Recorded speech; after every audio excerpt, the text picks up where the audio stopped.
Fundación Carlos Slim.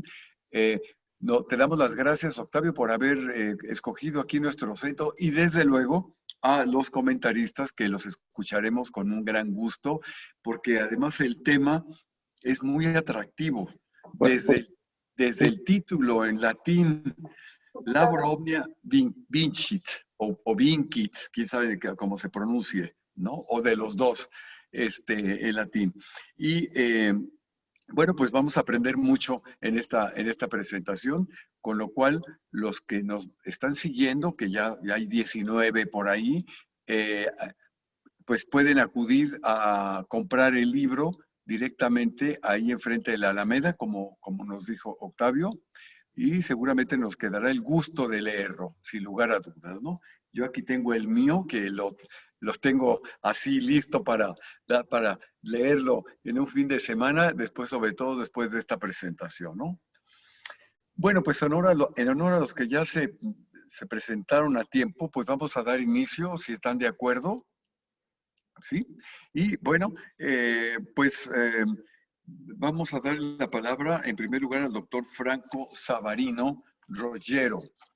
Me voy a permitir leer algunas líneas de sus currícula, porque la gente a veces quiere saber quién es el que está hablando, sobre todo si no lo conoce. Algunos sí, o muchos sí, pero por las dudas, por eso leemos el currículum. Por cierto, que cuando tuvimos el Congreso de Vida Conventual Femenina desde Roma, en Europa, por lo menos en algunos países, no se lee, dicen, eso es muy de América, muy barroco, de estar leyendo los currícula, pero les digo, bueno, aquí en México es otra cosa, porque sí nos gusta saber quién está hablando. Así que, doctor Franco Savarino Roggero, historiador por la Universidad de Torino, doctor en Historia de las Américas por la Universidad de Génova y en Historia por la Universidad Nacional Autónoma de México. Cuenta con un posgrado por la Universidad de Leiden y otro por la Universidad de Torino.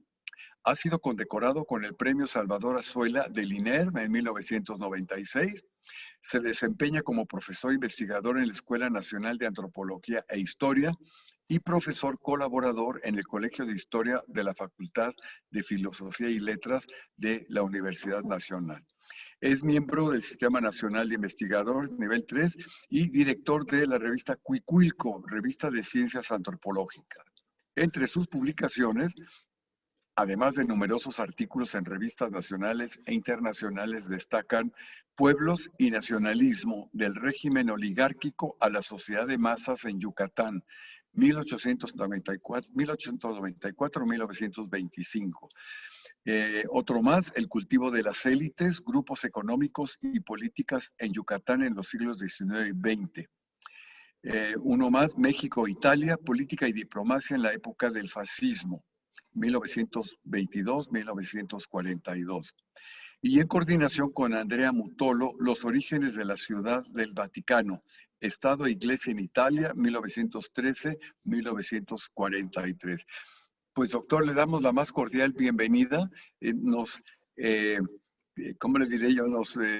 Realmente admiramos enormemente su currículum por tantos estudios que tiene. Y bueno, pues sin más, felicitándolo, lo escuchamos con gran gusto.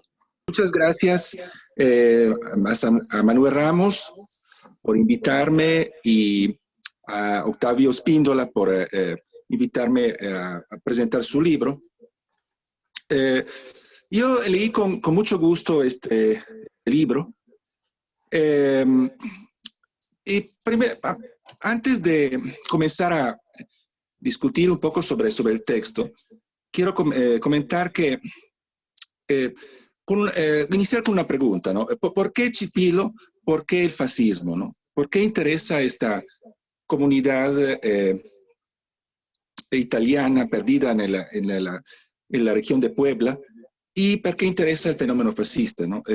En efecto, Chipilo es una peculiaridad de la constelación del universo, de la diversidad cultural en México, una comunidad italiana que ha mantenido a lo largo del tiempo su identidad y su idioma y dialecto véneto. Entonces siempre llama la atención esta presencia de italianos en este país. Y el fascismo, porque hoy todavía se habla mucho de fascismo, todavía recorre en el lenguaje político.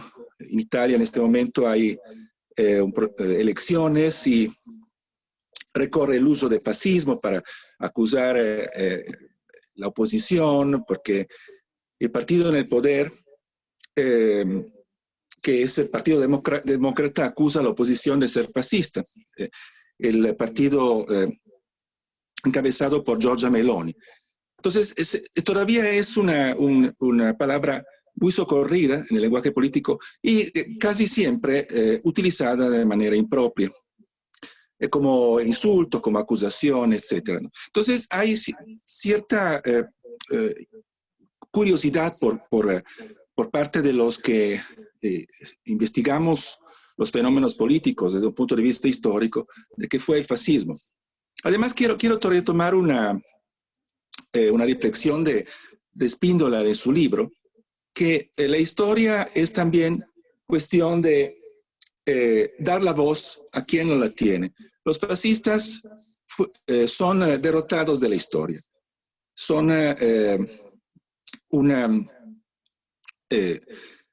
un fenómeno político que ha sido derrotado en la Segunda Guerra Mundial y ha perdido su capacidad de hablar. Se ha vuelto opaco, porque sus protagonistas han muerto, han sido silenciados, y entonces surge la curiosidad la interrogante de saber más sobre ellos, ¿no? sobre los derrotados. Hay una cierta fascinación por dar la voz a quienes la han perdido, ¿no? Entonces, este libro, entrando un poco más en el asunto, es más de lo que promete en el título.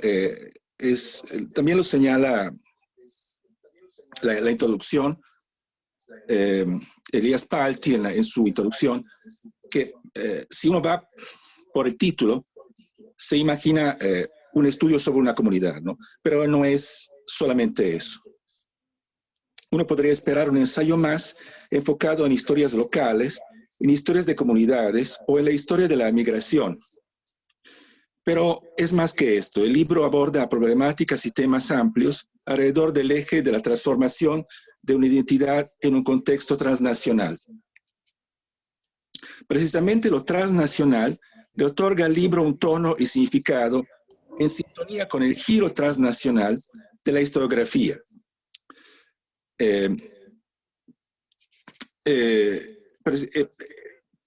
desde hace un poco más de una década invita a rebasar las anteriores historias nacionales, regionales e internacionales, para evidenciar la simultaneidad interactiva, la coparticipación de diversos actores locales en procesos amplios que abarcan espacio-temporalidades macro-regionales o mundiales. En la mesa están los grandes temas de la formación nacional, del imperialismo, de la revolución, del fenómeno fascista y del modelo fascista de modernización y nation building, de las identidades étnicas y temas más específicos, la diplomacia paralela del fascismo en América Latina, la latinidad en tanto dimensión cultural de la proyección exterior del fascismo e instrumento de política exterior, el interés y la búsqueda de modelos exteriores por parte del Estado mexicano postrevolucionario, temas que el libro de Spíndola Sago aborda a partir del estudio de la comunidad ítalo-mexicana de Chipilo. El libro, entonces, aunque puede colocarse en la línea de los estudios sobre comunidades, busca aportar a temas y debates amplios. Ofrece una mirada hacia un panorama vasto desde un ángulo visual particular y local. En este sentido, se sitúa más bien en el campo de los estudios transnacionales y globales, donde una refracción particular arroja luz sobre el conjunto total, sobre una experiencia histórica de sociedades humanas profundamente interconectadas, más allá de sus diferencias geográficas, culturales, étnicas o ideológicas. El eje conductor del análisis de la comunidad de Chipilo es el fascismo, fenómeno escurridizo y complejo, no reductible a fórmulas sencillas, y poco apto para encajar en esquemas preconcebidos. La mirada hacia el fascismo aún sufre hoy de incomprensiones y prejuicios ideológicos, aún entre los investigadores y estudiosos que se expresan con frecuencia mediante metáforas apresuradas y simplificadoras, vertiendo sobre el fascismo sus antipatías o simpatías. Viene a la mente, por ejemplo, la conocida fórmula del fascismo eterno de Umberto Eco. Un mérito del trabajo de Spindola Zago es precisamente observar el fenómeno con los ojos de la ciencia, una mirada fría e indagadora, buscando comprender en lugar de juzgar, evitando contaminar la interpretación con las preferencias y sensibilidades personales. Así debería ser para cualquier tema, incluso y más para temas que puedan suscitar controversias y emociones encontradas. Cabe destacar, y el autor de este libro es consciente de esto, que cuando hablamos de fascismo en el ambiente de los emigrados o descendientes de italianos en América Latina, no nos referimos a una fotocopia del régimen de Mussolini o de la ideología fascista.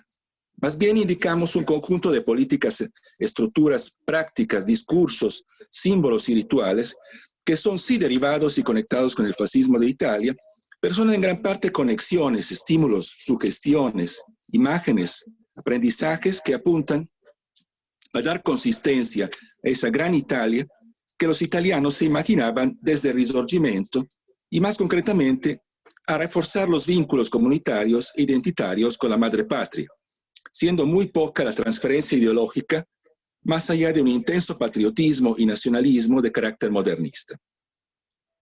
En México, país de escasa inmigración italiana, este carácter del fascismo, de emigración, es más acentuado respecto a Argentina o Brasil, donde la masa de italianos emigrados se contaba en millones, y donde se extendieron y formaron estructuras complejas y prácticas más cercanas a las del régimen italiano.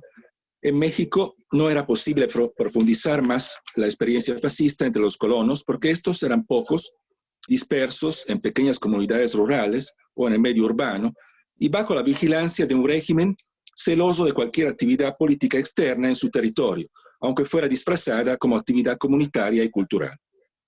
La tesis principal del libro es que la comunidad de Chipilo experimentó el fascismo italiano como una etapa importante para identificarse como una comunidad particular y transitar después, como tal, en la nación mexicana. Es decir, una vía de integración, aunque este no fuera el sentido que quisieron darles los chipileños en los años 20 y a los 40, y menos aún los visitantes y participantes italianos en la comunidad. La integración identitaria, en cierto sentido, fue el efecto colateral del fascismo, como bien señala el autor. Antes de proseguir, no puedo evitar expresar mi grata sorpresa en leer un texto elegantemente elaborado, muy legible y esbelto, a la vez que profesional y erudito. No es un talento común entre investigadores el de escribir bien, y es un talento que posee el autor, afortunadamente. Mi experiencia como lector fue grata, no solamente por la información y las reflexiones que contiene el libro, sino por la propia forma del texto, así como la estructura narrativa, con elementos atrevidos como los fantasiosos incipit de cada capítulo, donde en un párrafo se presenta condensada la experiencia de los chipileños en el transcurso del tiempo ante los acontecimientos y procesos expuestos a continuación. La introducción contextual y teórica es finamente trazada, densa de reflexiones interesantes desde la filosofía, la historia, la ciencia política, la psicología y la sociología, dialogando con diversos autores, ya sea generales como Luhmann, Lacan y Freud, ya sea específicos sobre el fascismo. Aquí la selección y la inmensidad de opciones sobre una temática tan amplia depende de las decisiones y preferencias del autor, y hay alternativas igualmente válidas. Entre los muchos autores citados encontramos a De Felice, precursor y maestro de toda una generación de estudiosos, y en muchos aspectos aún válido hoy. A Emilio Gentile, actualmente el estudioso italiano más influyente, promotor especialmente del concepto de religión política, y otros autores señalados en el resumen historiográfico, donde se muestran muy claramente etapas y momentos de la investigación sobre el fascismo así como las controversias y problemáticas principales. Cabe de señalar que yo, en lo personal, como estudioso del fenómeno fascista, no utilizo tanto a Traverso ni a otros autores que considero un tanto sesgados, como Bosworth y Tranfaglia. Sobre fascismo, mi elección sería más bien Mosse, Gregor, Gentile y Griffin. El problema con Traverso es su compromiso político y su hipersensibilidad a la violencia totalitaria, que afecta a menudo su indudable capacidad de penetración en las complejidades de la historia europea, la primera mitad del siglo XX. El punto aquí es que desde el punto de vista cronológico, existen dos perspectivas de abordaje del fascismo. El que lo estudia a partir de su formación y realizaciones en los años 20 y 30, y el que lo estudia centrándose en la fase de aceleración totalitaria y a finales de los años 30, enfatizando la experiencia de la guerra, lo cual arroja muchas sombras sobre las etapas anteriores. Esta dualidad lleva naturalmente a interpretaciones distintas, y las que adoptan la segunda perspectiva tienden a ser más negativas y sesgadas.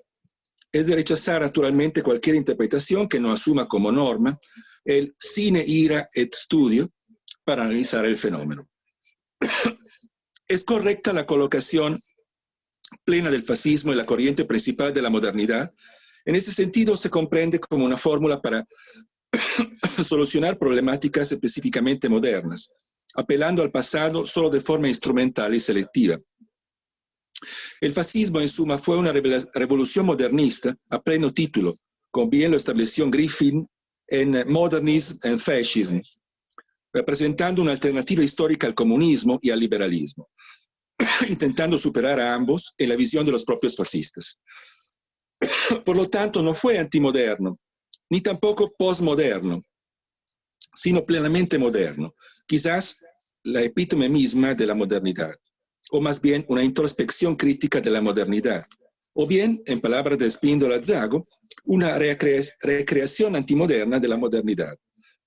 Una fórmula sugestiva que, aunque pueda generar alguna confusión, si se identifica con el modernismo reaccionario de Herf. Modernas son indudablemente las referencias ideológicas del fascismo, la Ilustración, Hegel, Herder, Nietzsche, y más lejanos en el tiempo, Maquiavelo y Vico. Aquí destaca el énfasis que Spindola-Zago pone en la herencia herderiana, que es acertada e ilumina la genealogía ideológica del fenómeno.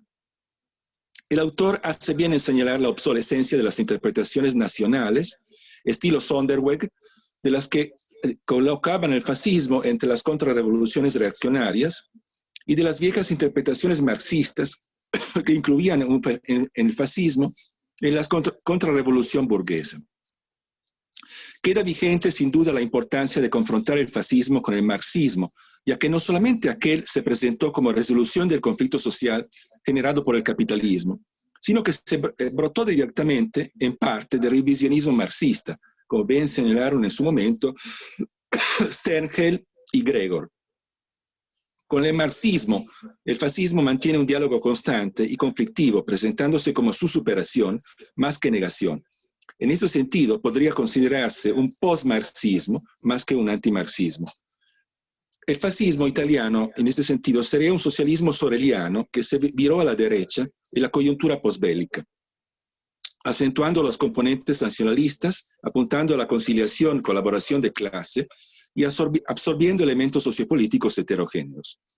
Sin duda, Spindola-Zago acierta en utilizarla con cautela y moderadamente para su interpretación la diada clasificatoria derecha-izquierda, que suele confundir más que aportar claridad las interpretaciones del fenómeno fascista.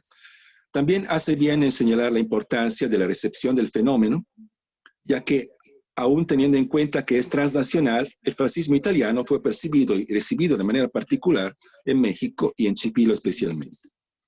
La narrativa de Spindola sobre el fascismo es original, en gran medida no recalcada sobre autores anteriores, salvo las necesarias citas y referencias, y se mantiene en una tónica equilibrada, sin distorsiones y apasionamientos ideológicos inapropiados.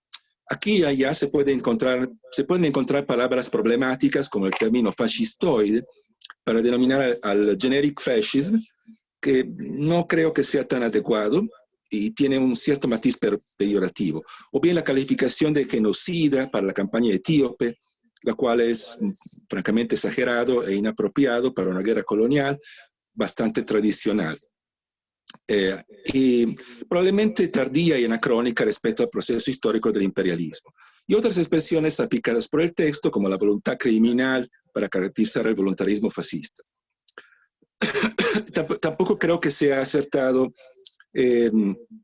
definir al fascismo contrarrevolucionario, ya que fue una revolución en sí contraria a la revolución comunista. Pero el conjunto textual nos comunica más bien una evaluación ecuánime y ponderada, no sesgada y no moralizante. Otra parte del texto se refiere a la llamada diplomacia paralela y a la expansión del fascismo italiano en América Latina, que se rubrica con el fenómeno de la latinidad, ¿no? El fascismo italiano trató de propagarse en América Latina con una política de latinidad que iba a rivalizar con la hispanidad española y con el panamericanismo que promanaba de Estados Unidos. Aquí hay todo un capítulo que relaciona esta política fascista hacia América Latina con lo que sucede en la comunidad de Scipilo. La parte sin duda más original del libro es la que reconstruye las vicisitudes del pueblo de Scipilo sobre la base de una extensa recaudación de datos de archivo y fuentes primarias, incluyendo fuentes orales, en gran parte poco o nada conocidas. Según el autor, la comunidad de Scipilo atravesó un momento de introspección y clausura sistémica desde la movilización durante la Revolución Mexicana en 1917 y el estrés causado por la pandemia de influenza española, a la fascistización sui generis durante los años 20 y 30, que terminó abruptamente en 1945 con la derrota de Italia en la Segunda Guerra Mundial. Este periodo introspectivo no se extiende atrás en el tiempo hasta la fundación de la colonia, por lo cual queda descartada la hipótesis de que el supuesto recelo y cierre de los scipileños sobre sí mismos se debiera a su fuerte identidad étnica y lazos familiares. En realidad, el pueblo se encontraba bastante integrado con el medio regional cuando terminó abruptamente el porfiriato, dando inicio al periodo revolucionario. El libro aporta significativamente a la comprensión de las transformaciones identitarias de los scipileños, yendo más allá de los estudios disponibles hasta hoy, incluyendo los míos.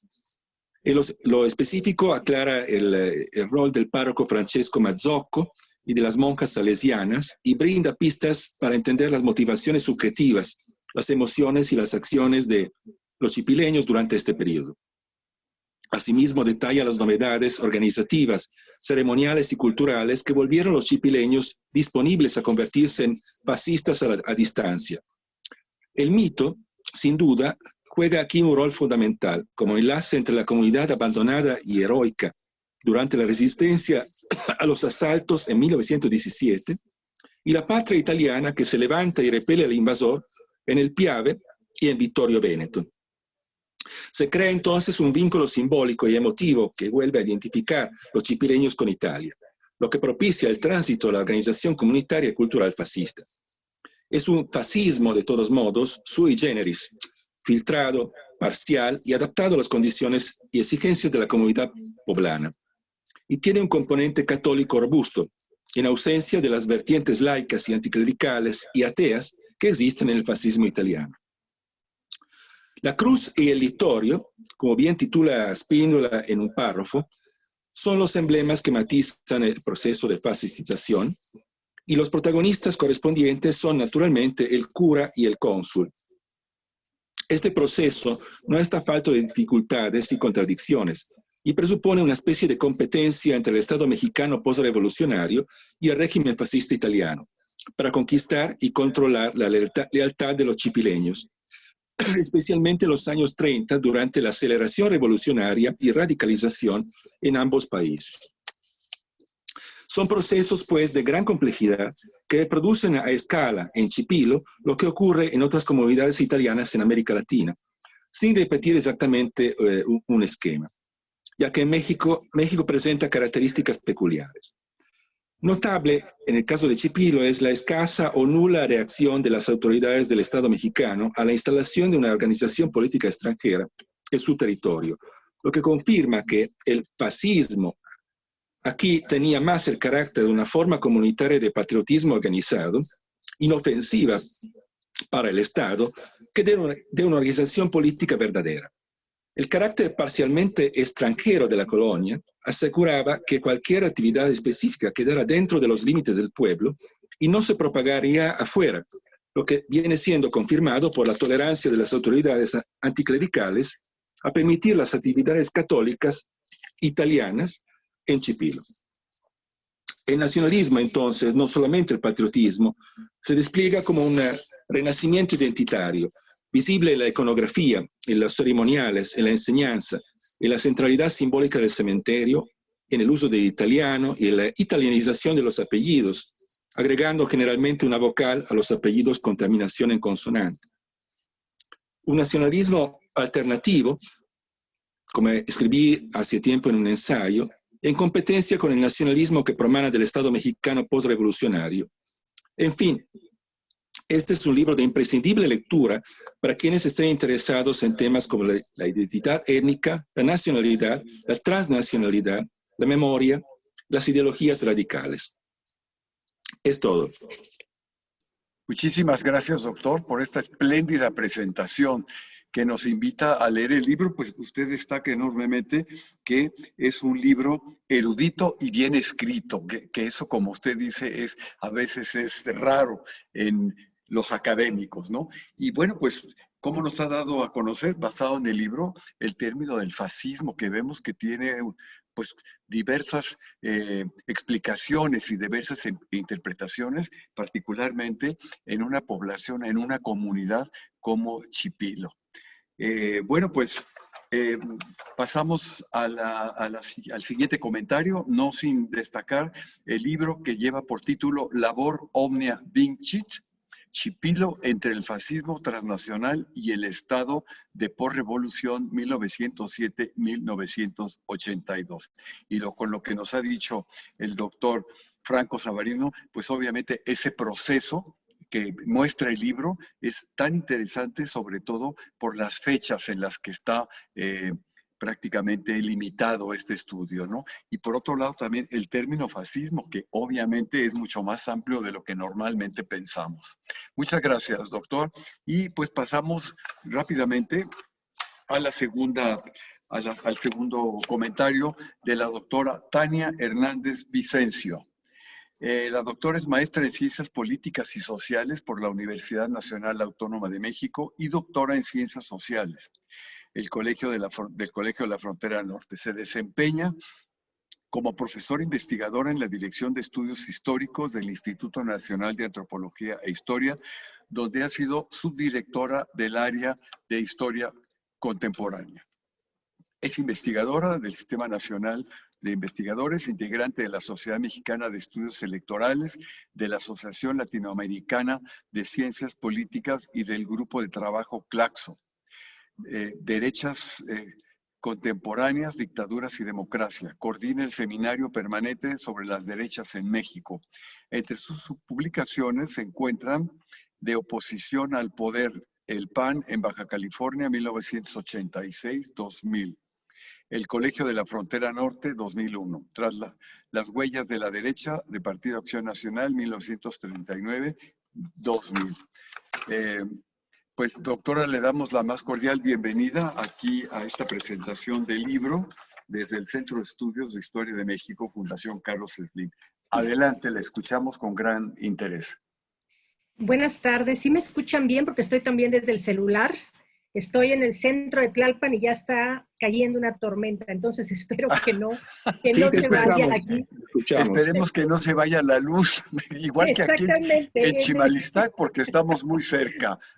Bueno, pues entre la luz y el internet voy a proceder. Primero agradecerle infinitamente a Octavio Espíndola por haberme invitado a la presentación de este libro, a Manuel Ramos por esta conducción y por supuesto al Centro de Estudios de Historia de México. Y además, bueno, es un Es un honor y un gusto enorme compartir esta tarde con Franco Savarino, que es el especialista en el tema. Entonces, voy a permitirme dar lectura a un texto, porque también, para no perderme, y además con eso de el COVID va y viene, más vale centrarse en este tipo de presentaciones. Adelante, Entonces, doctora. Gracias. Bueno, paso a dar lectura. Buenas tardes. Agradezco la amable invitación de Octavio Spíndola a participar en la presentación de su libro Labor Omnia Vinci, Chipilo entre el fascismo transnacional y el Estado posrevolucionario, 1907-1982. El análisis del fascismo en el mundo está de regreso con nuevos ímpetus. Basta revisar las páginas de los principales diarios internacionales para encontrar varias columnas y notas alusivas al tema. Además, en una rápida visita a las librerías, es posible encontrar novedades editoriales enfocadas en las dinámicas europeas particularmente, que ponen de relieve la reflexión sobre el fascismo, el neofascismo, el posfascismo y el parafascismo. Recientemente he revisado también otros dos textos igualmente interesantes que el de Octavio, el escrito por el historiador Stephen Forti, quien analiza al fascismo en el marco de la llamada extrema derecha europea 2.0, término con el que alude a los movimientos de la era digital. También he dado un vistazo al texto elaborado por Alberto González Pascual, especialista en ciencias de la información y en pensamiento político, quien reflexiona sobre el fascismo como un movimiento vigente que manipula los resentimientos de un sector de las sociedades nacionales. Para este autor, el fascismo está en plena forma, no es un fantasma del pasado, sino un fantasma eterno. Lo que quiero resaltar al mencionar estos libros es que en ambos el fascismo reaparece y se analiza como parte de las distopias del siglo XXI, las cuales, como dice Forti, representan los miedos presentes en una sociedad y su proyección al futuro. Es decir, el fascismo se observa como la expresión de una sociedad ficticia e indeseable, una sociedad bajo el poder totalitario opuesta a la utopía y en todo caso en oposición a la promesa futurista que en buena medida definió el inicio del siglo XX. El trabajo de Octavio Spíndola, en cambio, se enfoca con una mirada ampliamente documentada en la experiencia fascista en México y destaca especialmente una perspectiva utópica, por lo que resalta el potencial del fascismo en la perspectiva de François Dubé como una comunidad de destino. Si bien conocemos la relevancia que el fascismo ha tenido en el análisis de las derechas contemporáneas en distintos países del Cono Sur, en su vínculo con los regímenes dictatoriales, en el caso de México, el libro de Octavio definitivamente contribuye a problematizar aquella importante línea de debate que abrió el libro de Elías Palti intitulado La nación como problema. Es decir, el libro que hoy presentamos trae a cuento uno de los aspectos que solo recientemente ha sido abordados en el análisis de la historia social y política del siglo pasado, que tiene que ver con otras miradas sobre la vida nacional y con la impronta que dejaron diversos proyectos transnacionales. De igual forma, este libro aporta elementos de análisis respecto a una propuesta interpretativa que parte del reconocimiento de la existencia de las modernidades múltiples y de una amplia gama de dimensiones que las componen. Según el autor, fue la naturaleza sintética del fascismo la que lo convirtió en un modelo profundamente moderno y hasta revolucionario. Como sabemos, las condiciones sociales, políticas y económicas que predominaron en las primeras 3 décadas del siglo XX favorecieron en el mundo el nacimiento, desarrollo y expansión de grupos nacionalistas de derecha que adoptaron algunos rasgos, valores y formas de organización del fascismo y del nazismo. Sin embargo, según nos muestra Octavio, hablar de procesos de fascistización involucra una dinámica más amplia y compleja que desde mi punto de vista debe comprenderse en la perspectiva de una cosmovisión, es decir, una forma de imaginar la existencia, una lente a través de la cual se perciben todas las dimensiones sociales, un visor armado con potentes concepciones y valoraciones sobre el pasado, el presente y el futuro.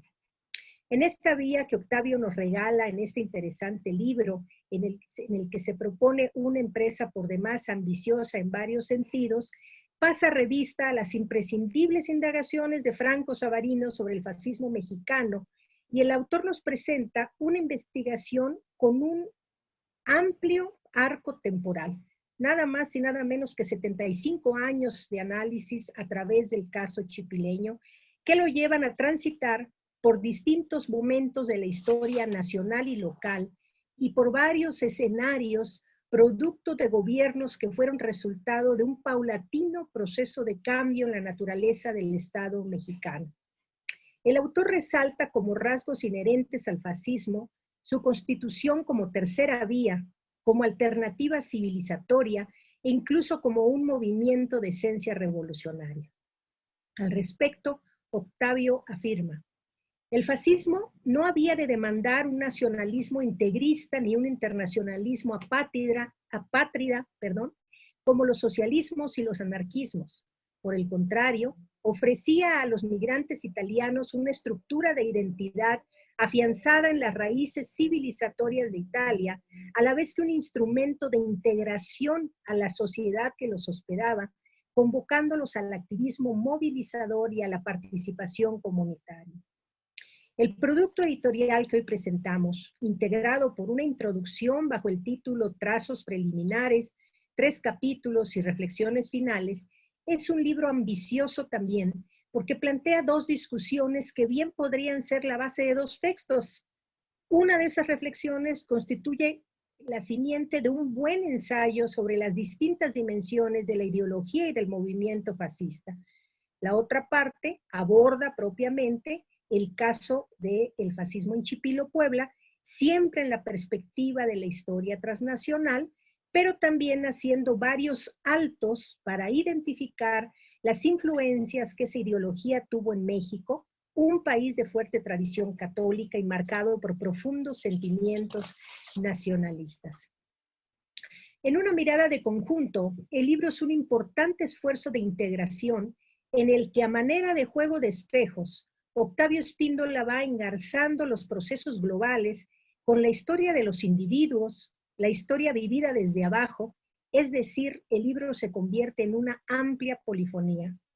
Se trata de un texto que no solo se queda en el análisis historiográfico clásico, sino que, a tono con la nueva historiografía, incorpora otras perspectivas como la sociológica, la psicológica y la filosófica, para apuntalar toda una serie de interpretaciones. En esta amplia perspectiva se generan también el análisis de las distintas dimensiones que Octavio va resaltando, digamos, en su trabajo de investigación. Las vicisitudes de los procesos de modernización de principio del siglo XX, por ejemplo, los proyectos geopolíticos y la lucha por la repartición del orbe entre las potencias europeas y Estados Unidos, los avatares de la construcción del nacionalismo mexicano en la posrevolución, las grandes luchas ideológicas de Occidente entre movimientos como el panlatinismo, el hispanismo y el panamericanismo, así como una parte de la historia de la migración italiana en México. El libro es un botón de muestra sobre la lucha por la hegemonía de las estirpes. Los personajes de esta historia se mueven entre la familia hispanista y la madre patria que reclaman ser el germen de la civilización en América Latina, las glorias de la gran familia revolucionaria mexicana, eje de la identidad nacional, y el modelo de la verdadera familia italiana que aparece como promesa de un mejor futuro. El autor también desarrolla una reflexión sobre los vínculos entre el Estado y la sociedad, y es en este punto donde cuestiona la alta jerarquización de las relaciones sociales, el uso del poder, el autoritarismo e incluso la violencia. Octavio nos traslada a la historia de las mentalidades y a la historia cultural en México al identificar varias de las influencias del fascismo en intelectuales y artistas que vieron en esa propuesta la vía para impulsar un proyecto modernizador de la sociedad mexicana. La narrativa arranca en el siglo XIX y luego se va asentando en el siglo XX transcurriendo entre varios periodos significativos que dejaron huella en el devenir nacional. La posrevolución y el maximato, el cardenismo, el desarrollo estabilizador y el paso al centro derecha de varios de los gobiernos a partir de 1940, la crisis del proyecto y del ideario nacionalista revolucionario y el inicio del ascenso del neoliberalismo en 1982. Octavio identifica distintos rasgos del fascismo transnacional que fueron cobrando vida en México desde la posrevolución. Aspectos como el corporativismo y la jerarquización de las relaciones sociales, la creación de un partido hegemónico, el culto al líder revolucionario, el uso de los mitos y los símbolos, la disciplina partidista, entre otros, nos dice el autor que fueron atributos del fascismo que se instrumentaron en México envueltos en un halo de lo que él cataloga como la ambigüedad por parte de la clase política posrevolucionaria. Sobre esto, el autor afirma, la actitud del gobierno federal era ambivalente para ciertos efectos. Los italianos eran considerados por la ley y las autoridades como extranjeros de facto y se esperaba fueran conscientes de su estatus legal. Pero en otras situaciones se les exigían comportamientos patrióticos y su contribución a las causas nacionales. Por ejemplo, se les pedía que participaran en las filas del ejército mexicano o en celebraciones y conmemoraciones patrióticas. Octavio destaca que la acogida de varias estrategias y prácticas del fascismo fueron adoptadas en México con el fin de construir el orden social y la estabilidad política. Según nuestro autor, el fascismo representó una alternativa al orden público, una utopía, una revolución antropológica, una alternativa radical a la civilización liberal burguesa, racionalista e individualista, con fundamento en valores completamente distintos, tales como el sacrificio, la fuerza, el espíritu de conquista, el culto de la acción y la disciplina. Siguiendo las explicaciones sistémicas que el propio Octavio aporta en su libro, bien podría decirse que el proyecto fascista resultaba atractivo para la clase política mexicana como una forma para detener la entropía en la que se encontraba el régimen de la posrevolución. De acuerdo con Octavio, 3 son los ejes principales del fascismo que los políticos mexicanos adoptaron como modelo: el Estado corporativo, la economía mixta y la jerarquización de las relaciones sociales y políticas. Pero definitivamente, el principal ejemplo institucional de este entusiasmo por el fascismo fue el desarrollo y la dinámica que asumió el Partido Nacional Revolucionario primero y el Partido de la Revolución Mexicana después. Ambas organizaciones, a cuya sombra se fue construyendo el sistema político, la cultura política y las relaciones del Estado con la sociedad que marcaron buena parte de la historia del siglo XX mexicano. Ahora bien, ¿qué particularidades mostró el llamado proceso de fascistización de Chipilo, Puebla, en el amplio lapso de tiempo que analiza el autor? Lo primero que Octavio nos hace notar es que dicha dinámica fue producto de un proyecto transnacional emanado de una importante estrategia geopolítica de la Italia expansionista e imperialista, que empató con una importante estrategia de modernización económica nacional.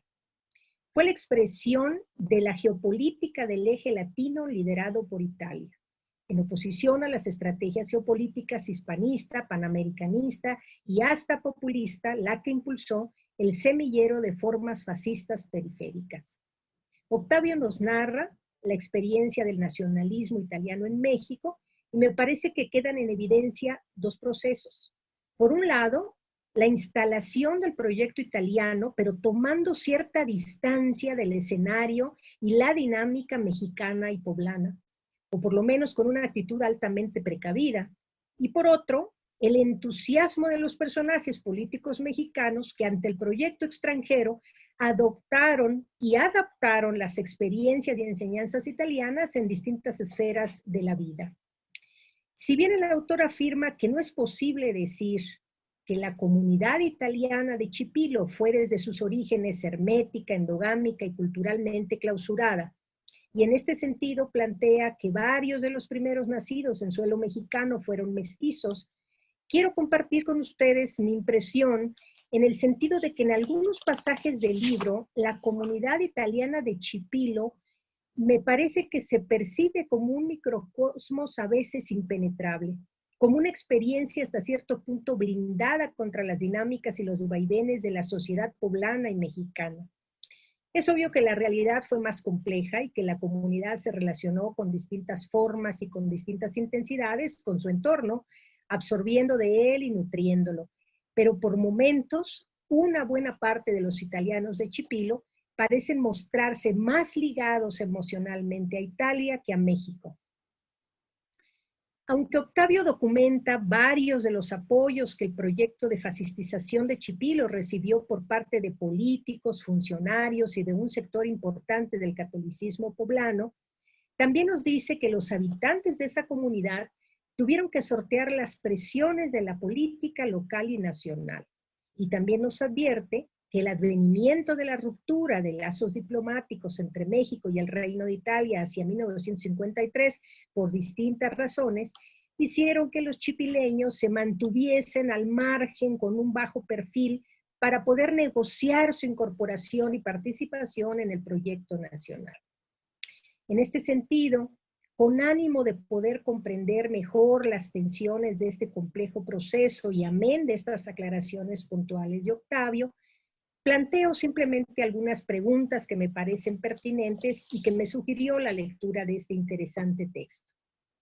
¿Cuál fue entonces el impulso concreto que recibió el proceso de fascistización de Chipilo por parte de otros actores clave, como por ejemplo los grupos empresariales poblanos, dado que la modernización económica era uno de los aspectos a los que se esperaba que la comunidad italiana debía contribuir? ¿Puede afirmarse que fueron suficientes los lazos internos de la comunidad italiana de Chipilo o de lo que Octavio denomina el sistema social chipileño para sobrevivir a las presiones del entorno? Hablando sobre todo en esta visión sistémica que maneja el autor. ¿Cómo fue abordada la fascistización de Chipilo por parte de otros grupos de poder como la prensa local, por ejemplo? ¿Y cómo se narró este proceso al resto del país? ¿Qué tipo de vínculos llegaron a establecerse con funcionarios locales clave para la política como los jueces, debido a las constantes pleitos por linderos en el terreno de las tierras, ¿no? La defensa de sus tierras? Finalmente, pues es obvio que el desarrollo y las posibilidades de reproducción del proyecto chipileño no solo dependieron del devenir del fascismo en Italia, sino también de las relaciones sociales en tierras mexicanas y en especial en Puebla. Un rasgo importante del fascismo mexicano y chipileño lo fue el rol del catolicismo, que potenció ciertos aspectos de esta ideología. El catolicismo agregó un fuerte antijudaísmo de carácter religioso y la exaltación al espíritu del sacrificio. De ahí la importancia del papel que tuvo el sacerdote católico Francisco Ernesto Mazzocco, o de los miembros de la jerarquía católica poblana, de un sector como el arzobispo Octaviano Márquez, y el papel de la rama femenil de la orden salesiana, que apoyó al padre Mazzocco en las labores de fascistización por la vía de la educación de la infancia y los jóvenes de la colonia, un sostén que solo terminó cuando Mazzocco fue sustituido en su labor pastoral. El aspecto religioso también muestra las tensiones que experimentaba el catolicismo allende las fronteras vaticanas, pues mientras el fascismo transnacional se asentaba en países como México, aprovechando las redes y estructuras católicas nacionales y locales, en 1931, como todos sabemos, el Papa Pío XI publica su encíclica Non Abbiamo Bisogno, en la que protesta contra el cierre por parte de Mussolini de la acción católica y de la juventud católica italiana. La encíclica condenaba una ideología que, según se afirmaba, se resolvía en una estatolatría pagana e inculcaba a los jóvenes el odio y la violencia. Recordemos muy rápidamente que la denominada cuestión romana se resolvió a través de los pactos de Letrán de 1929, con los cuales había quedado establecido el concordato que reconocía a la acción católica italiana como una instancia apolítica autónoma dependiente de la Iglesia. Sin embargo, las corrientes liberales dentro del fascismo seguían presionando por la preeminencia del Estado en materia educativa, particularmente en un intento por desplazar a la Iglesia católica. Sin lugar a dudas, una dimensión fundamental de la estrategia geopolítica italiana lo era el desarrollo económico, y este objetivo, como habíamos dicho anteriormente, empataba con el de los gobiernos mexicanos de la posrevolución. Un propósito central de estos, al invitar a México a grupos de extranjeros como el de los italianos, era promover la modernización económica nacional, fundamentalmente del campo, con la expectativa de incorporar nuevas tecnologías y nuevos modelos productivos. Así, el mundo rural se volvió un espacio clave de la disputa política e ideológica entre nacionales y extranjeros. Las originales colonias agrícolas italianas de finales del siglo XIX fueron una semilla importante que, si bien no pudo desarrollarse plenamente, constituyó una especie de andamio para los proyectos posteriores. Así pues, es importante destacar que al inicio del siglo XX, en México estuvieron en disputa por lo menos dos modelos extranjeros de desarrollo para el campo: el italiano, basado en la ideología y organización fascista, y el español, que había adoptado a su vez el paradigma alemán del sistema de cajas de ahorro y crédito, mejor conocido como sistema Raiffeisen.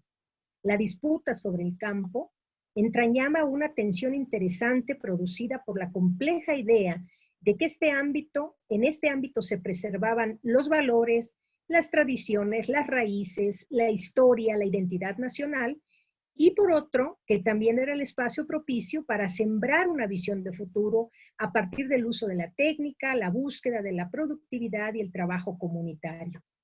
Al final, esta dualidad habría de contribuir, según ambos modelos, a la formación de ciudadanos libres e independientes económicamente, pero también con fuertes valores.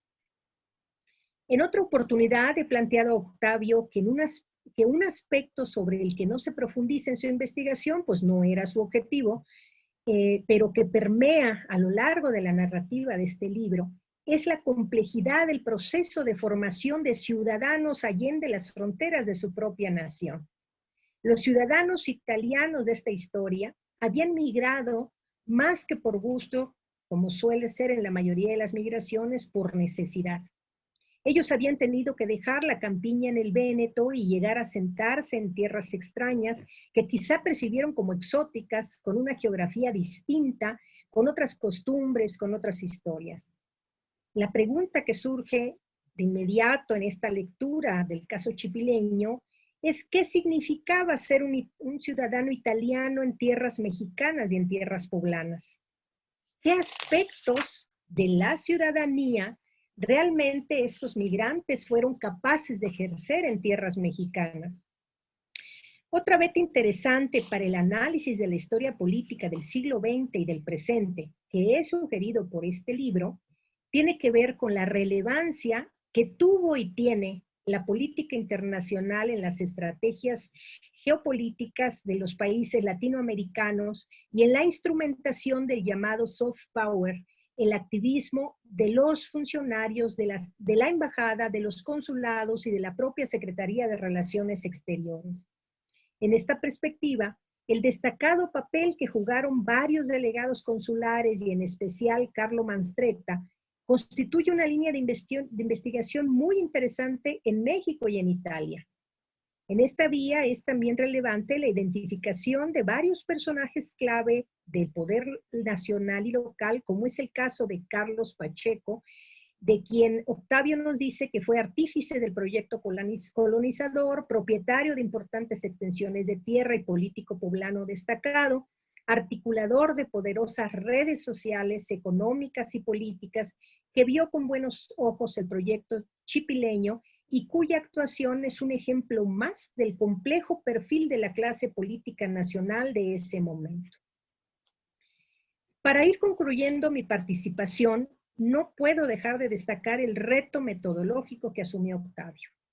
En este sentido, es meritorio haber consultado una amplia gama de fuentes documentales de primera mano tanto nacionales como extranjeras, y en especial utilizar la historia oral como una fuente esencial para sus pesquisas.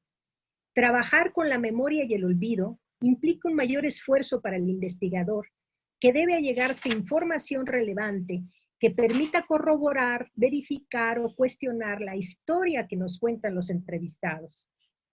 Como sabemos, así como las entrevistas nos dejan ver a los seres de carne y hueso hurgando en su pasado para explicarse su presente, los testimonios también suelen envolvernos con el ánimo de la admiración, del sobrecogimiento, del aprecio por la ética individual. Quienes hemos realizado investigaciones que se basan en entrevistas como parte de la metodología, sabemos que por momentos nuestros informantes se vuelven héroes ante nuestros ojos y su narrativa nos presenta la cara del hombre común con esperanzas y deseos sobre los que se ciernen tormentas y grandes batallas. Estoy convencida de que don Luis González y González estaría gustoso de leer en la obra de Octavio la forma tan vívida como los personajes recuerdan este ambicioso proyecto y cómo recrearon la matria, el terruño, en una patria distinta, un proceso que Savarino ha analizado excelentemente en su trabajo titulado Un pueblo entre dos patrias. Sin duda, Octavio logra recoger las representaciones que sus informantes han recreado con relación a lo que fue el proyecto italiano en Chipilo. En sus narraciones se siente la nostalgia por lo que fue y por lo que no fue el proyecto de sus antepasados. Cada generación e individuo con su propia historia de vida ha aportado elementos a la construcción del mito fascista en tierras poblanas. En las charlas con los más jóvenes se percibe con mayor claridad el sincretismo expresado en los vocablos que utilizan, en la toponimia que recuerdan, en las ideas transmitidas de padres a hijos, en las conmemoraciones a las que se adhieren, en todos los recuerdos construidos colectivamente. Según nuestro autor, la singularidad del caso con relación a otros grupos de inmigrantes italianos asentados en México radica en que los miembros de la comunidad se reconocen no como mexicanos ni italianos, sino por ser el resultado de un mestizaje cultural y biológico designado con el gentilicio de chipileño. Para terminar, digo lo siguiente. A lo largo de este recorrido, he querido mostrar la riqueza del libro de Octavio Spíndola. Estoy segura de que sus próximas investigaciones serán igual de ambiciosas y relevantes. Le agradezco haberme invitado a esta presentación, pues de verdad que aprendí mucho sobre el experimento fascista en México y sobre las complejidades de su desarrollo en una sociedad marcada por sus propias tensiones. Felicito ampliamente al autor, invito a todos los que nos acompañan esta tarde a sumergirse en la lectura de este texto, pues estoy segura de que a lo largo de sus páginas se encontrarán múltiples e importantes historias. Muchas gracias. Muchísimas gracias, doctora, por esta presentación que sin duda alguna, con su explicación, nos invita enormemente a leer este libro que, como usted dice, un libro ambicioso que cumple sus objetivos. Y bueno, esa introducción que nos dio, que para mí es verdaderamente muy ajeno, estas ediciones en las librerías, que como usted dice, no es un fantasma, es algo que se estudia actualmente, se reinterpreta sobre todo, ¿no? Y esto en una comunidad pequeña, como usted dice, pues una microhistoria, ¿no? Una microhistoria que pues obviamente tiene que salir para poder entender los procesos de su fundación finalmente, como usted, bueno, como el libro lo dice y usted también lo dice, pues es un fenómeno de migración, ¿sí? Un fenómeno de migración por el que vienen y habla de la apertura o de la atracción de un país como México para poder llegar a estos lados. A mí me gustaría mucho, Octavio, a futuro, historias comparativas, por ejemplo, con la comunidad italiana en Nueva York, que es tan fuerte, ¿no? Es decir, como queda para mucho tu estudio y obviamente, Octavio, pues tienes un quehacer enorme, como lo ha dicho la doctora, y sobre todo que de alguna manera tu obra está dentro de la reflexión filosófica, pero también psicológica, y me parece verdaderamente columna vertebral lo que es la historia oral. ¿sí? Esa historia oral que llega hasta nuestros días y que pues en esos procesos de larga duración lo que más queda es la memoria de los habitantes de lo que más les impactó. Pues, doctor, aprendimos mucho con su presentación. Y bueno, Octavio, me imagino que tú querrás decir algunas palabras. Abre tu micrófono y con mucho gusto te escuchamos. Muchísimas gracias. Tuve que apagar la cámara un momento para trasladarme porque estaba ya haciendo mucho ruido donde estaba yo y iba a interrumpir ahorita para hablar. Empiezo agradeciéndole al doctor Manuel Ramos y al Centro de Estudios de Historia de México por la anfitrionía con la que nos recibe esta tarde. Muchísimas gracias a todo el equipo que hace posible esta conexión. No hay palabras que escriban la infinita gratitud que siento por dos académicos a quienes he admirado profundamente, y aunque no he tomado clase con ellos, pues yo me considero discípulo porque los he leído ávidamente. El doctor Franco Savarino, que es por supuesto el pionero y el artífice, y continúa siendo el autor en la materia de los estudios del fascismo en México y los estudios transnacionales. Por un tema de etiqueta, el doctor Savarino omitió decir, cuando hablaba del giro transnacional, que él fue, junto con la doctora Eugenia Escarzanela, quienes produjeron ese giro para los estudios específicos del fascismo, y se sumó también, por ejemplo, el doctor João Fábio Bertoña para el caso brasileiro, y por supuesto la doctora Tania Hernández, que ha sido quien ha abierto brecha para estudiar las derechas en México de una forma sistemática, académica. Todavía me tocó a principios de la investigación, cuando esto apenas era la tesis de pregrado que antecedió al libro, me tocó algunos casos de algún investigador de la UAP que en un seminario me decía que, como yo iba perfilando la investigación, parecía apología a la derecha, ¿no?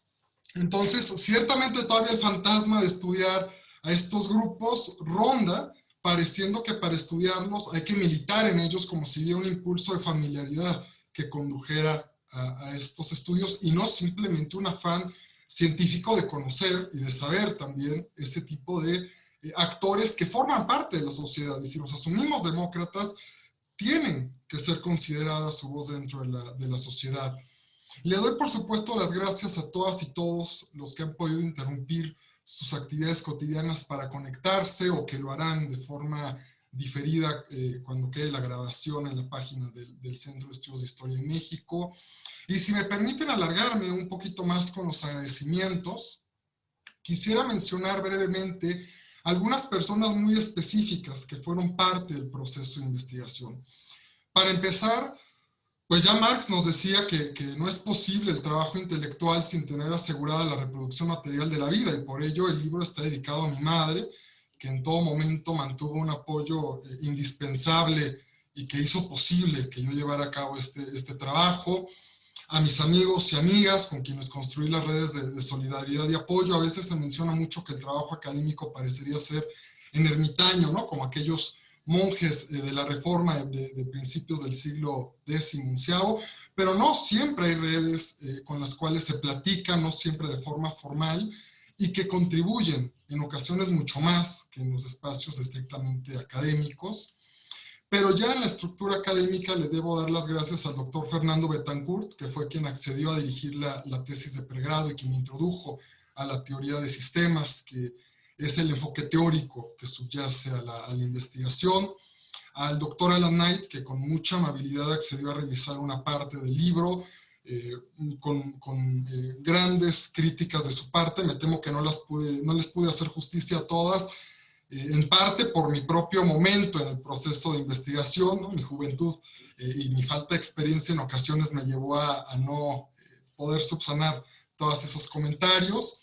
Al doctor Will Fowler, que en su seminario, en un taller que impartió de metodología de la biografía histórica, me fue particularmente esclarecedor para los bosquejos de, como ya lo mencionaban quienes me antecedieron en la voz, describir un poco la vida y la trayectoria de Carlos Pacheco Villalobos, que fue el ministro de Fomento e Industria que llevó a cabo el proyecto de colonización de 1881-1882, y de dos actores locales que La clásica historia política dirían, pues es perder el tiempo estar biografiando a esas personas cuyas decisiones no impactaron en los grandes procesos políticos nacionales. El cónsul Carlo Mastretta Magnani, y desde aquí le agradezco muchísimo a la familia Mastretta, cuando Carlos llegó a Veracruz, le quitaron en la aduana la N a su apellido y quedó como los Mastretta, ¿no? Le agradezco muchísimo a la familia por permitirme consultar su archivo y las entrevistas que tuve, y la vida del cura Francisco Ernesto Mazzocco Facineto. El otro actor es colectivo, son las monjas. Desafortunadamente, por más que lo intenté, no pude rastrear nombres concretos de las monjas. No di con algunas de ellas que ya estaban activas en los 50, pero no fue posible para mí documentar si habían estado ahí desde los 30 o los 20, o si la orden las había mandado al colegio Unión ya en ese momento, de forma posterior. Entonces tuve que conformarme con hablar de ellas como un actor colectivo. Finalmente, para concluir, los agradecimientos al doctor Elías Palti, que no solamente tuvo la generosidad de revisar el manuscrito, sino de obsequiarme con el prólogo que abre el libro. Y naturalmente a los equipos de trabajo de la Dirección General de Publicaciones de la UAP y del Acervo Histórico y Diplomático en la Secretaría de Relaciones Exteriores, que se encargaron de darle materialidad a esta idea. Pues francamente yo quisiera ya automáticamente pasar al café, porque la elocuencia de la doctora Tani y del doctor Franco pues podrían empequeñecer cualquier cosa que yo dijera sobre el libro, pero sí quisiera yo decir algunas palabras al respecto. El impulso de estudiar la comunidad, y a esto viene un problema ético y metodológico, porque cuando uno forma parte del objeto de estudio, por ejemplo, el simple hecho de hablo en tercera persona o en primera, ¿no? Y no es un debate peregrino de la metodología, es un debate que implica, ¿me asumo como parte del objeto de estudio o no?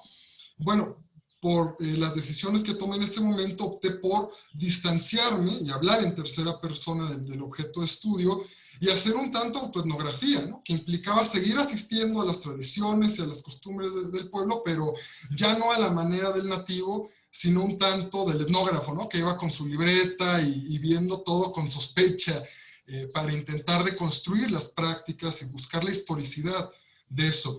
Una anécdota simplemente, yo en mi infancia siempre crecí creyendo que la Befana, la quema de la Befana, que es una tradición italiana que se celebra antes de la noche de Reyes, era algo de siglos, básicamente, ¿no? Así circula en el imaginario colectivo de Chipilo, y resulta que data de los 80, precisamente con el motivo del centenario de la fundación de la colonia en 1982.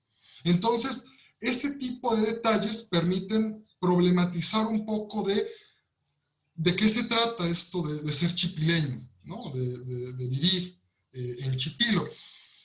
Una forma de abordar el problema era meramente local, ¿no? Explicarlo a partir de su propia dinámica interna, pero me parecía que esto dejaba muchas deficiencias, porque era reproducir de cierta manera el discurso que los propios actores generaban en las entrevistas de historia oral. Y por ello es que tuve que recurrir al enfoque transnacional, leyendo los trabajos, por supuesto, del profesor Savarino, de Escarzanela, de Bertoña, y ver cómo Chipilo no era un caso aislado. Lo mismo estaba ocurriendo en muchas otras latitudes de América Latina, y no solo de ello. Hay colonias en Estados Unidos, en Nueva York, en Chicago, italianas, que también vivieron procesos de fascistización. La colonia italiana de Barcelona también tuvo un proceso de fascistización. Pero hubo una singularidad, me parece, en el caso chipileño. Y esta era lo que tenía que discernir. ¿Por qué Chipilo fue la única de las colonias fundadas en el 82 que conservó una dinámica identitaria muy particular, que no se observa, por ejemplo, en la del norte del estado de Puebla, en la sierra, en Tlatlauquitepec, ni en Veracruz, de donde es nativo el que en paz descanse, el padre Silimánica, que también fue de los que empezó a estudiar la migración italiana. ¿A qué se debía eso? Por ser colonias rurales, no enteramente, porque todos los casos italianos en México eran colonias rurales, porque ese era precisamente el proyecto modernizador económico. generar nuevas dinámicas productivas en el agro mexicano a través de del mestizaje con las poblaciones circunvecinas, y ello llevar a modernizar el proyecto de blanqueamiento de la población que siempre estuvo detrás del llamado mestizaje, que fundamentalmente era resolver el problema del atraso mexicano. Y ese problema, si nos remitimos a Mora, a Zavala, a Lamán, no importa la corriente ideológica, era el mismo, el indio, por su remanente colonial presente. Y lo mejor para sacarlo adelante era trayendo blancos, pero no cualquier blanco, porque estaba muy presente todavía la herida de la tradición colonial, y por lo tanto la hispanofobia aún brillaba en la sociedad mexicana. Tomás Pérez Bejo ha ilustrado un caso durante las celebraciones del centenario, como en la algarabía, ¿no?, de las celebraciones, pues fueron a quemar una casa de un español en el centro histórico de la Ciudad de México, ¿no? Eso muestra que traer españoles para llevar a cabo el proyecto modernizador era complicado. La otra opción era Francia, pero después de la aventura imperial de Maximiliano tampoco era muy bien recibida. Y el resto de Europa quedaba descartada de plumazo después del trauma tejano, ¿no? Permitir protestantes en una sociedad católica había sido un error, de acuerdo, por ejemplo, a Carlos Pacheco en sus propios documentos. Y esto dejaba Italia. Y de acuerdo a un agregado consular, nunca pude encontrar su nombre en los documentos del archivo Genaro Estrada. Este agregado consular le dice a Pacheco que él aconseja que sean italianos del norte, porque son cultural y socialmente muy compatibles con la estructura social del campo mexicano. Y ello explica ese punto del que se van a importar, digamos, migrantes italianos. Entonces, el factor rural no podía ser por sí mismo el tema explicativo. ¿Dónde quedó la bolita? Ahora sí, como dice la expresión, en la agencia local. El proceso de fascistización en las colonias de América Latina, como en las de Estados Unidos o el resto de Europa, estaba en manos de los altos mandos de la diplomacia italiana. Embajadores o delegados que enviaba directamente el Ministerio de Asuntos Exteriores italiano, con línea muy concreta. El objetivo y las investigaciones del profesor Saverino han dado cuenta de ello, porque él utilizó mucho más que yo archivos italianos, eran construir avanzadas italianas en los países que finalmente se convirtieran en grupos de interés para convencer a los gobiernos nacionales, en el mejor de los casos, de aliarse a Mussolini y a su campaña irredentista, o en el peor de los casos, que no estorbaran. El caso del presidente ecuatoriano Paz Chiriboga es emblemático, porque cuando la Sociedad de Naciones emite las sanciones por la invasión de Etiopía, Paz Chiriboga sale a decir que Ecuador no las va a aplicar. Y efectivamente se ha documentado que hubo un trabajo de lobby, digamos, de la colonia italiana de la capital. El caso mexicano es el otro extremo, es la antítesis del proyecto italiano, porque México fue de los primeros que constantemente estuvieron en la tribuna del Concierto de las Naciones denunciando las agresiones de Japón en Manchuria, de Alemania primero con la anexión de Austria y después con la invasión de Checoslovaquia y finalmente Italia.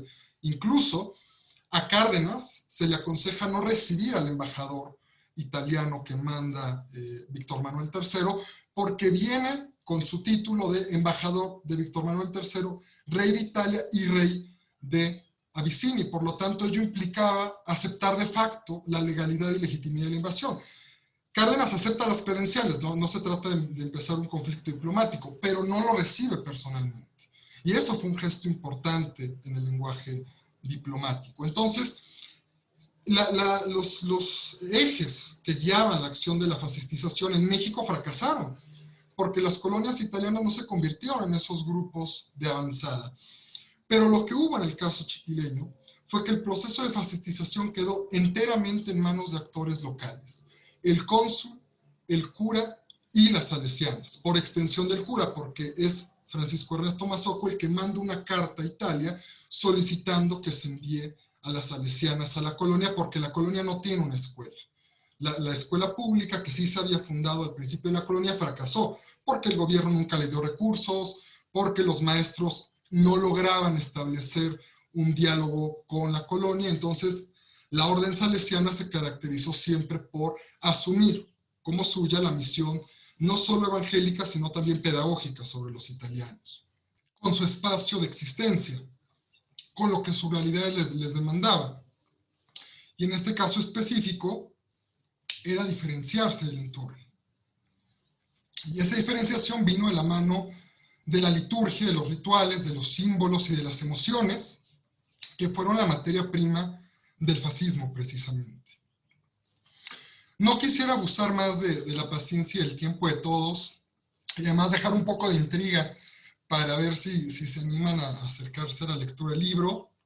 Concluiría aquí simplemente agradeciendo nuevamente los amplios y ricos comentarios del doctor Savarino, de la doctora Tania, la gratitud que siento hacia el doctor Ramos, que en su momento me permitió dar una conferencia con los avances de la investigación, con el Centro de Estudios de Historia en México por la anfitrionía y con todas y todos por acompañarnos. Gracias.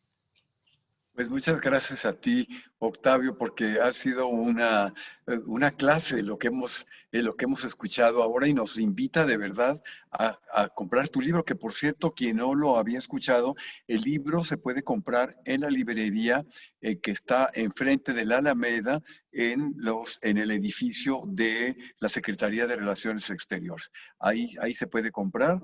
Y bueno, y destacar que es una publicación, como tú también ya lo dijiste, de la Benemérita Universidad de Puebla, Autónoma de Puebla, y de la Secretaría de Relaciones Exteriores, que por algo te lo publicaron, obviamente, porque son duros en cuanto a la publicación. Así que, pues muchas felicidades, Octavio. Yo no sé si dentro del público hubiera alguna pregunta, algún comentario. Más bien te saludan de Blanca Ponce con un excelente resumen del doctor Savarino. Dice, se antoja conocer más el tema. Pues sí, sin lugar a dudas, ¿no? Y la Blanca Ponce, que también te da las gracias. Y bueno, pues no sé si haya alguna pregunta, algún comentario. Si no lo hubiera, pues porque pues es un tema poco abordado, voy a decir, por el público amplio. Entonces, pues más bien invitamos a que te lean. Y qué pena que no fue presencial, porque a mí me hubiera gustado muchísimo tenerlos aquí en el centro de estudios, pero bueno, las circunstancias no lo permitieron. Pero pues quizá más adelante podamos hacer algo con este mismo tema, ¿no? Pues sin más, concluimos, pero también les decimos a quienes nos siguieron que está grabado dentro de 2 días, prácticamente el sábado lo pueden ya ver en nuestra página de internet. La dirección es cehm.mx.org para todos los que nos conocen, porque vale la pena volverlo a escuchar, ¿sí? Sobre todo los que somos neófitos en estos temas. Hay muchos conceptos muy ricos que nos han dado tanto el doctor Franco Savarino como la doctora Tania Hernández, que vale la pena volverlo a escuchar. Y bueno, Octavio, pues nuevamente a ti muchas gracias por haber escogido el centro de estudios, es tu casa, lo sabes muy bien. Y pues nada, como tú dices, al café, ¿verdad? Al café vespertino, que es el que nos espera, ya que no pudimos ofrecer un vino de honor aquí en el centro de estudios. Muchas gracias y que pasen buena tarde. Está lloviendo muchísimo aquí en la Ciudad de México. Qué bueno que no se fue la luz ni el internet. Y bueno, pues adelante con las lecturas. Muchas gracias.